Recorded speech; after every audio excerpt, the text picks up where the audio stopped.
2 февраля исполняется 75 лет, как Красная Армия одержала победу над войсками нацистской Германии в битве под Сталинградом.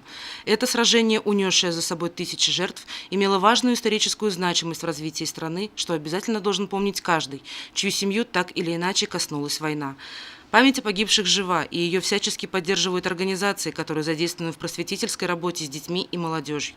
Руководствуясь именно такими принципами, городской музей организовал уроки мужества, где сибайские школьники и студенты смогут отметить для себя, насколько ужасна и беспощадна была Великая Отечественная война и какой ценой над нашими головами растянулось бескрайнее мирное небо.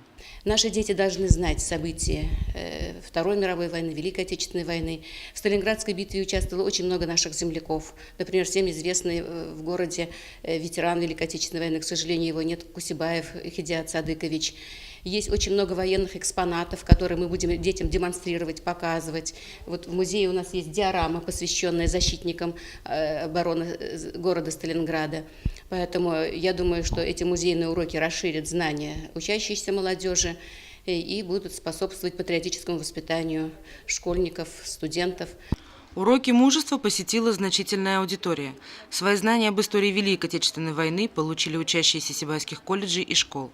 На примере военных экспонатов, писем, нашедших своих адресатов в рабочем поселке Сибай, и экспозиции «Битва за Сталинград», они узнали о ходе этого сражения, о расстановке войск противников, об участии земляков в военных операциях под Сталинградом и их героизме, а также о значении этой битвы как о переломном моменте в ходе Второй мировой войны. Музейные уроки мужества продлятся до 2 февраля включительно, знакового дня, когда нынешний Волгоград перевернул ужасную страницу из жизни своих горожан. Екатерина Марочкина, Алик Кадыров, Любовь Карпова, телекомпания СТВ.